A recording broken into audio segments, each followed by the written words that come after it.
What the fuck is that?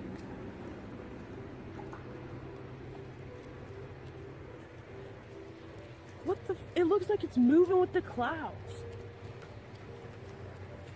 Oh, did you see this? What the fuck? That's fucking crazy.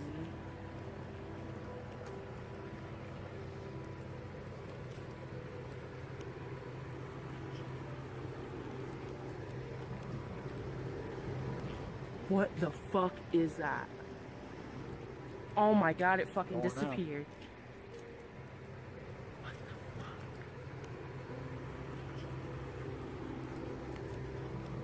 What the fuck was that? Hey, what's up guys? Tyler here with Secure Team. Well, I mean, it's days like this that I am so thankful to be able to operate a channel like this where we can get footage like this out. And I gotta tell you guys, I think we got a live one here. This object was witnessed by multiple sources. Now, not just the sources related to the person who shot this footage, who were in the footage speaking, but another source who sent me a few pictures about a month ago that I have been able to link back to this sighting here, which I'm going to show you in just a second. But first, this mind-blowing footage, which finally made its way to me by the source who is a local of Dayton, Ohio, and actually lives very close to the Wright-Patterson Air Force Base. And we're going to talk about that in just a moment. So the source of this who is filming, who you're hearing in the video, is a woman and her husband. Now, the woman is doing most of the talking, albeit using some adult language throughout, and I apologize for that. However, I didn't want to edit it out simply because it would take away from how the source was feeling at that moment, and we definitely want to have that audio in. I don't want to censor anything. So, the source and her husband were outside on the front porch. Their kids were out playing, and the sun had just begun going down. They had these beautiful orange and red clouds overhead, and it was actually the husband who spotted this object, and it was the wife who grabbed her phone and began recording. And according to them, basically, this object, the way it was moving was very strange because it seemed to be moving with the clouds. As you're seeing in the video, there's various clouds scattered throughout the sky, but there is a small set of clouds in the middle where this object is basically sitting behind, but it's obviously the clouds are much too thin to cover the object. But when you stabilize the footage, you definitely come to realize that this object is slowly moving damn near perfectly with these clouds. Now, this may just be a coincidence that these clouds were there, and this object was moving anyway. But again, it's moving very slowly and seems to be moving with this cloud cover. And the sources said it made no sound. I mean, there's no sound recognizable coming from the object in the video. But they said that it was very eerie. There was no sound. It was a solid object that had this very strange pointed end to it on the bottom. And some other markings on it. I mean, this was a shock to the sources and other neighbors who were outside who saw this. So at the time this was filmed, there was basically a group of people standing there. The neighbors across the street were standing outside watching the object too, trying to figure out what this thing was. And again, this happened very close to the Wright-Patterson Air Force Base. And by the way, this actually occurred on Wednesday the 25th.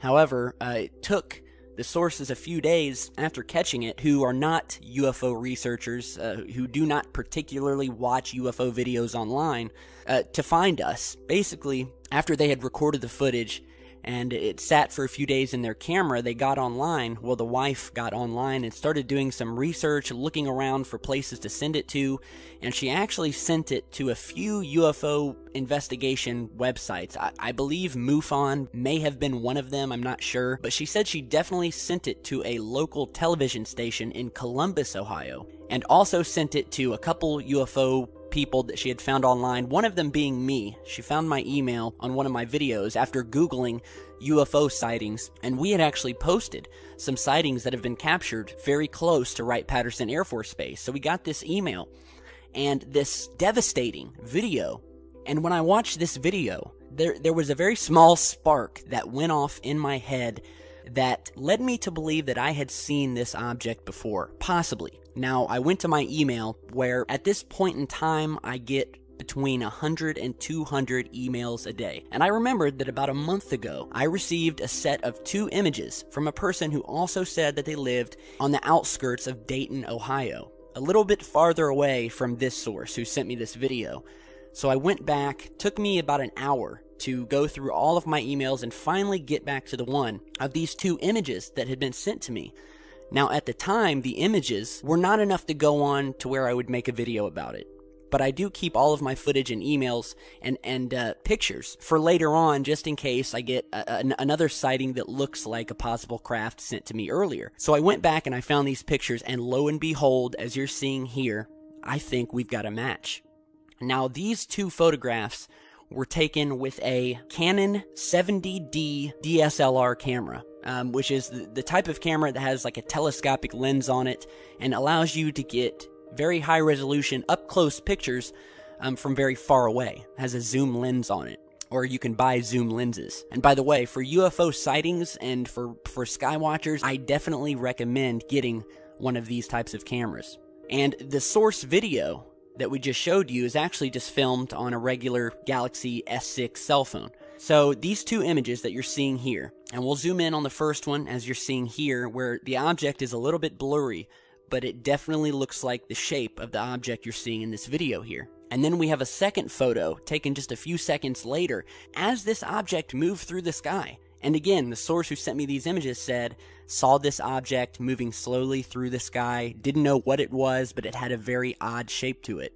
So then I looked at the second image, which gives us a much clearer shot with not so much motion blur as the first image, and lo and behold, it is, without a doubt in my mind, the same craft. I mean, look at this thing. And we're showing you a zoomed in version here. And because the object was so far away, you know, even with these DSLR cameras, there's only so far that you can zoom out and take a picture, especially if the object was far away, as it was in this image. So basically, these pictures were taken using the full zoom capabilities of the lens she was using on this Canon camera. And, I mean, look at this thing. It's the same UFO. It's the same craft. I mean, you look at the details on this thing, the shape of it, and it is exactly the same craft from this video. And I am simply amazed. We have someone else corroborating this sighting, because people don't like to look like they're crazy. I mean, a lot of the people who send me in videos and pictures of these sightings talk about how hard it was for them to email me in the first place, because they do not want to look like kooks or conspiracy theorists or name your label, you know, that the mainstream likes to use for people like us. And a lot of people don't send in their footage because they're nervous about how they'll be looked at. So obviously it was a big relief for the source of the images to know that we had video now, and that we would be able to publish these in a video, and that we would be able to link these pieces of evidence together. Now, what is more interesting is that these happened near a military base called Wright-Patterson. Now, everybody always talks about Area 51. Area 51 is the big secret military base where they've got aliens and all this secret technology that they're testing. But few people know, and a lot of past military people and people who've worked at Wright-Patterson have said that Area 51's not the real deal. That's just the cover-up. That's just the cover military base that they pretend is so secret to take your eyes away from a base like Wright-Patterson, which is, quoting them, the real Area 51. So this is Wright-Patterson that you're seeing here. And Even when you're talking about the 1947 Roswell crash of this flying disc that crashed in Roswell, New Mexico, there have been a lot of rumors that the government stored the debris and the artifacts from these flying saucers at Wright-Patterson's Hangar 18. And this government installation was first opened in 1917 to train military personnel during the First World War. And as I said, there have been numerous people that have come out and talked about the things that they've seen at Wright-Patterson Air Force Base. In fact, there was even a report that was submitted to MUFON that came out last year, well, in 2014, that was filed by a grandchild of a woman who received information firsthand in 1960, who, after having it basically weighing on her mind all of these years, finally came out and spoke about the fact that a very close friend of hers who worked at the base confirmed that indeed there were alien bodies from the Roswell incident, and that those bodies were transferred and stored at Wright-Patterson. So I will let you guys look up more information. You can do your research on Wright-Patterson. But when it comes to secret military bases that may have something to do with the alien phenomenon, the first thing I don't think of is Area 51. No, the first thing I think of is Wright-Patterson, and this footage that we've received confirmed that for me. There is not a doubt in my mind that this is either an alien craft, or B, a very, very strange drone, which I highly doubt, and 3, a back-engineered alien craft that's being tested by some black project over at Wright-Patterson Air Force Base. So, again, amazing footage. Have any of you guys out there witnessed this craft, especially if you live near the Dayton, Ohio area? And for that matter, do you have any relatives that worked by chance at Wright-Patterson? Because I'd like to know more about it. I'd like to get more evidence and really dig down into what happened there. Because I don't think enough people talk about Wright-Patterson. It's always about Area 51, and Area 51's been done to death. And you gotta wonder why everyone's focus is always on Area 51, and it seems like the mainstream media even pushes the whole Area 50, almost like they're trying to take our attention away from other bases like this. Because there is activity happening there, and we've caught the activity happening right here.